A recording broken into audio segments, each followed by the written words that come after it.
part of the reason that I wanted to bring the cabinet together today is to underscore for them my belief, I think shared by most Americans, that we can't wait for Congress to actually get going on issues that are vital to the middle class. My preference is always going to be to work with Congress and to actually get legislation done. That's how we get some more permanent fixes. As I mentioned yesterday with respect to immigration, whatever we do administratively is not going to be sufficient to solve a broken immigration system. The president has thrown down the gauntlet challenge. My way or the highway. My pen works because you people can't do your job. And he will do what he believes is necessary to save America. That's the starting point for what is now a new contentious level of discourse between the president and Congress. You thought it was going to be better? So let's begin right there. Welcome to Midpoint. She is founder and president of the New Agenda, a national organization working on issues that affect women and girls, such as advancement and gender bias. Also one who has tasted high success on Wall Street. Let's welcome Amy Siskind to the show today. Amy, thank you for joining us.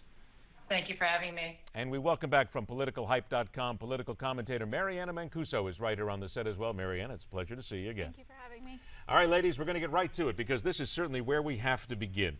The president has basically said, you can't do the job. I'm going to do the job. That's it. I'm all finished right now, and we're going to take care of it my way or the highway. Wait a minute now. Isn't there supposed to be bipartisanship? Because I'll tell you what, I'm going to start right with you and ask this because as we get closer and closer and farther in this discussion, Amy, people are wondering, isn't the president supposed to bring us together?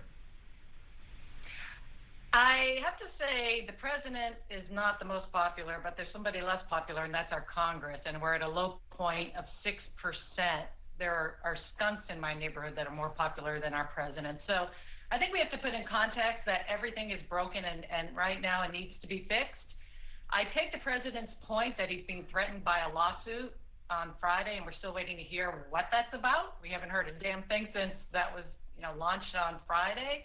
But I think his message, I agree with, is there are real problems in this country with unemployment, with other issues, with immigration that need to be fixed. And we can't have our Congress doing nothing and have bipartisanship. All right, now let me start there and let me bring it to Mariana on this, because the discussion here is a Congress that is doing nothing. Sure, there's people who are going to say they're doing absolutely nothing. Wait, aren't they doing something at least? I mean, doesn't the president have to take part of the responsibility here? Well, absolutely. As the president, he's supposed to lead our nation. And with the new poll that was just released, he's unable to do that. We've got 54% of people don't believe he's fit to lead the country. And if he can't lead, then how is Congress supposed to fall in line and do what's necessary? He can't get anything done. And whatever they do, he's going to overstep them and not going to follow through on that. And that's a problem. Amy, is that what leadership is, my way or the highway? Well, technically, the way our government works is the job of Congress is to come up with bills and send them to the president to be signed. But we've had the lowest productivity in this Congress this year and last year than in any Congress in history. So it's not, technically the way the branches work, it's not his job to come up with legislation. I think what he's trying to do is band-aid what's happening, which is basically an unproductive Congress who leaves now for July 4th holiday and then a big holiday in August, when a lot of Americans are suffering. All right, Mariana, go for the Band-Aid. But we cannot trust him to enact the laws as it is written. And right now, as we head into a recess, which, obviously you're quick to point out, Congress does not trust the president enough. The people don't trust the president enough. And back in January, he told the nation that if they were not going to get things done, he would use his pen and phone to overstep the bounds of Congress. And now he just continues to do that, and he wants to enact an executive order, and that's a problem. Amy, isn't that fair to say? I mean, certainly the Supreme Court recently had a decision, and there have been a number of decisions against the president, basically saying that you can't take unilateral action. You take all that and then take it to the Quinnipiac poll right now, which basically says that Mitt Romney would have made a better president than Barack Obama. Isn't it fair to say that he's got to bear the lead responsibility here, and he's the one that's really got to get something done? Well, I don't get what we could have, should have done, and we made a decision as a country, and I think it's more productive that we move forward. But there are pragmatic things that come up that our government needs to do, and they're not. For example, highway bills to do construction on highways. The president sent a letter to every state letting them know that as of August 1st, unless Congress acts, that they're going to cut the funding to fix our nation's highways. That's an example of the pragmatic types of things that aren't getting done because Congress is dysfunctional. So am I the biggest fan of President Obama? No, I was a Hillary fan. I'm not his biggest fan, but I'm less of a fan of our Congress because they're totally dysfunctional. Okay, then let's take it from that perspective right now. I want you to hear a soundbite. This is the president ready to sign a bill, ready to get the immigration issue settled, but the key word here is bipartisan. Listen up. As we speak, there are enough Republicans and Democrats in the House to pass an immigration bill today. I would sign it into law today. And Washington would solve a problem in a bipartisan way.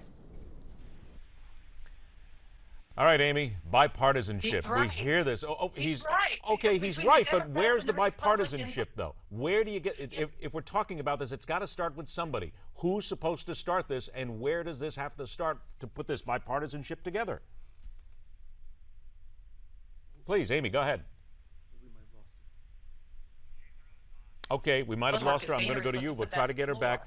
Where does this start on this bipartisanship? Who's got to start this? Somebody's got to lead. Let's take the president out of it for a minute. Who's the leader? Well, obviously it would be Congress, but with the immigration and what everyone's talking about is that what people are not remembering, because, you know, we have to remember that a lot of people in the media have a very short attention span when it comes to news, which is, you know, no offense, but that's what happens with the American public. I'm sorry, what's your name again? Please go ahead. You know, with the American public, that's what it is. We turn over news cycles so quickly, but back in March, we saw that the president wanted to start talking about immigration quietly, but it didn't happen until it reached a crescendo crisis.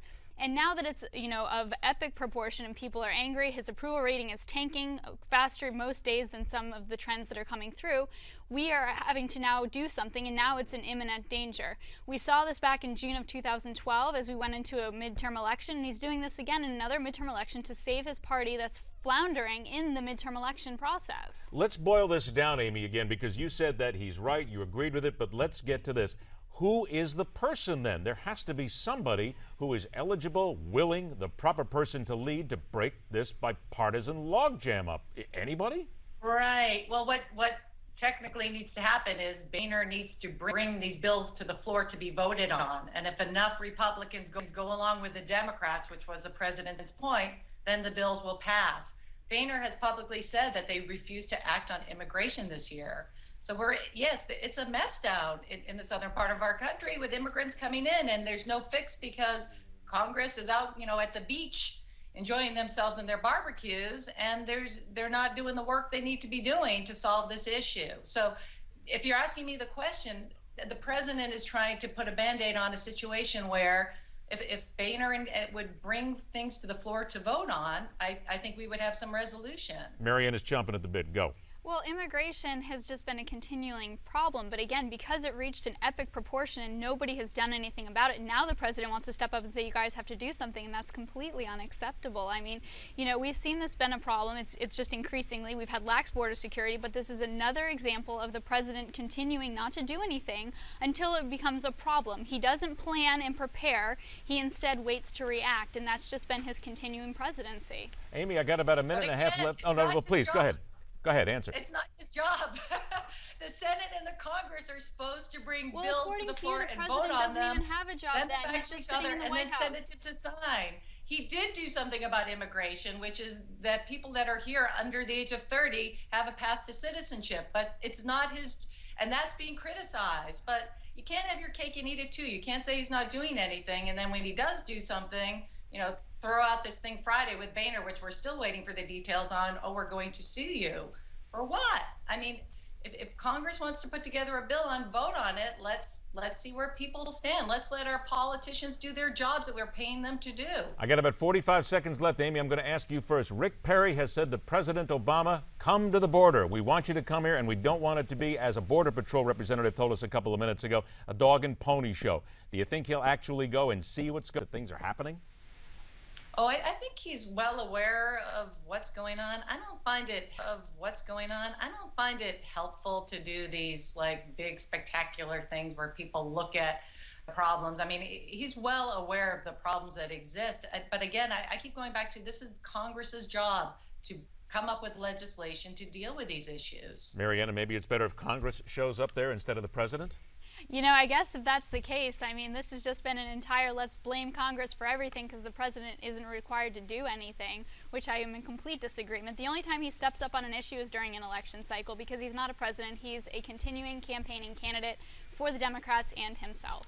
Amy, unfortunately, we're all out of time. I want to thank you very much for the opportunity here, and we'll absolutely do this again. Mariana Mancuso, thank you so much. Ladies, thank you so much for your time. Thank you. Thank you for having me. All right, we will continue to talk about a lot today, including specifically that Quinnipiac poll that we've talked about. But next up, what do Ronald Reagan and Barack Obama have in common? Trust me, it is not something the White House would like you or anyone else to consider. They would certainly hope that you might forget it just as quickly as possible. That and a whole lot more right here on Midpoint, where every day we question everything.